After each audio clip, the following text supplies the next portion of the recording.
Hi, Caleb with Brownells here, and in today's video, I wanted to go over my top AR-15 tools, or at least my top ones for this year anyways.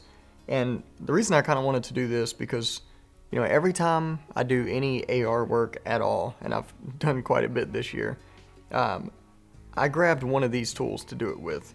And as you very well know, we have a lot of different AR tools here, but I always came back to one of these tools because these just made doing the job so much easier and so much faster. So I figured I would just kind of save you guys the trouble and show you what I'm using so you can take on that ease as well. So first up, the wrench I'm using is the Midwest Industries Armor wrench.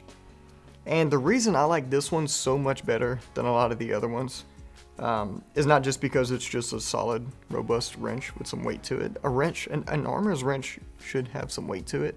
You know, I don't like those lightweight wrenches. But the big thing about it is that the actual area for the castle nut here on the back is open. I don't like closed off castle nut areas that are completely round, because even on the older pistol brace buffer tubes, you can't get the closed off ones all the way around it because they're larger in diameter. And I still see those every now and then, and I have to work on them every now and then. So that prevents me from having to carry around multiple armor wrenches. I just carry one. And another big thing is the area for the muzzle device. Whenever I'm putting on muzzle devices, so this one is a lot thinner than your traditional wrench for muzzle devices, which means it works on those suppressor muzzle devices. Like I think Surefire is one of them. There's a few others out there that have thinner flats than your traditional A2s and other muzzle devices. So I can use this on those and not have to worry about having a specific wrench for those muzzle devices, which is a pain. So this is a kind of a one wrench does all kind of thing. So that's why I keep this wrench. We actually have like 3 or 4 of them here in the studio, so that if I set one down somewhere, I don't have to go looking for another one.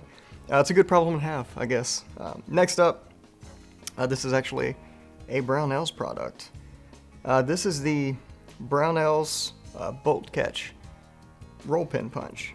And as you can see, it has a big flat cut in it, so that whenever you're punching in and out your bolt catch pin on your AR-15, you're not setting the pin against the side of your lower receiver and marring the lower receiver. And it's as simple as that. That's all this thing does, and it does a good job at it. So I keep a couple of these laying around as well. And then one of my favorite Vise blocks here is the Midwest Industries, again, with they've done some really cool stuff as far as tools go over the past year. This is their lower receiver Vise block. So basically what they did is make a mag well cutout. They actually did one of these for the AR-308s as well. That works just as well. So you can clamp this thing in a vise. It has some holes in it. You can drill this sucker to a table if you wanted to, which I don't. I just keep a couple of these. Again, I keep multiples in the studio. But it works just like that. Clamp it in a vise, set your lower receiver in it, do whatever you need to do. It also is cut out right here, so you can lay a low profile gas block in there and punch pins in and out of a low profile gas block, which is pretty cool. That's all there is to it. It's a nice solid chunk of plastic that works its intended purpose. I mean, that's all I can say about it. And then last, but of course not least, the upper receiver fixture that I use.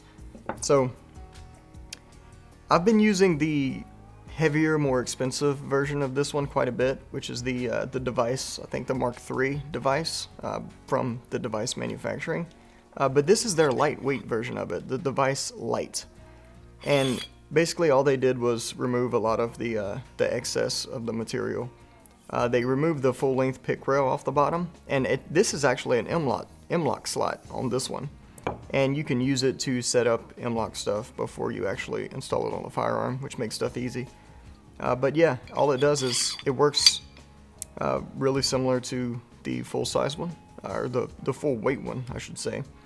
Still machined out of 7075 aluminum and Type 3 hard coat anodized. So a really robust tool here.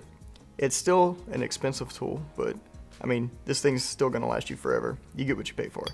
So it's definitely still one of my favorite upper receiver fixtures, hands down.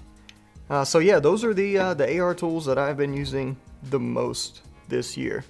If you have any questions or comments, or you want to add anything to the list, what have you guys been using? Feel free to post them down in the comments below. If you haven't already, go ahead and hit that like and subscribe button. Thanks for joining us, and we'll see you next time.